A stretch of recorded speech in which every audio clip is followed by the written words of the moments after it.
முருகப்பெருமானின் மீது சத்தியமிட்டு சொல்கிறேன், மனதை மாற்றுங்கள், உங்கள் வாழ்க்கை மாறிவிடும். ஏன் பல பேருக்கு வாழ்க்கை இன்னும் மாறல? ஏங்க நீங்க நினைக்கிற மாதிரிலாம் இல்ல, லேட்டாலாம் மாத்த மாட்டார் வாழ்க்கை. நீங்க உங்க மனசு மாறிச்சுன்னா அடுத்த வினாடி மாத்துவார் இறைவன், சத்தியமிட்டு சொல்கிறேன். இன்னும் 1000 தைப்பூசம் கொண்டாடினாலும் இறைவன் வரமாட்டார். எழுதி தரேன், நான் வெளிப்படையா பேசுறேன், மறைச்சு வச்சு பேசுறதுக்கு ஒண்ணும் இல்லை. இவ்வளவு தூரம் பேசுறான், கொஞ்சமாவது நம்ம மனசை மாத்தி பாப்போன்னு ட்ரை பண்ணுங்க, இறைவன் வந்துருவார். சத்தியமான வார்த்தை. பல பேரோட வாழ்க்கை ஏன் மாறல? மனசு சரியில்லை, குப்பை. உங்க மனசு கன்றாவியா இருக்கு, அதனாலதான் இறைவன் இன்னும் வரல. இவன் இந்த கிளி கிழிக்கிறானே, இனிமேலாவது திருந்தனுண்டான்னு சொல்லி நீங்க நினைச்சு எப்போ உங்க மனசை மாத்துறீங்களோ அடுத்த வினாடி இறைவன் வந்து குடிக்கும். இவ்வளவுதான். இங்க இருக்கிறாரு. எங்க இருக்கிறாரு? எங்க இருக்கிறாரு? இங்க இருக்கிறாரு.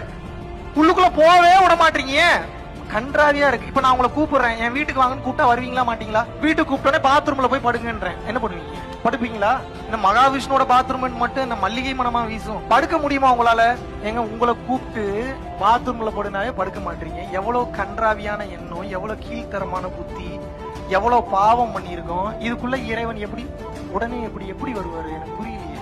ஏங்க என் வாழ்க்கை, நானும் 3 வேளை குளிக்கிறேன், நானும் 3 வேளை தொழுகிறேன், நானும் சாமின்றேன், எனக்கு அந்த இறைவன் காட்சி கொடுக்க மாட்டார். இன்னும் 100 வருஷம் இல்ல, இன்னும் 1000 ஜென்மம் எடுத்தீங்கன்னாலும் இறைவன் வர மாட்டார்.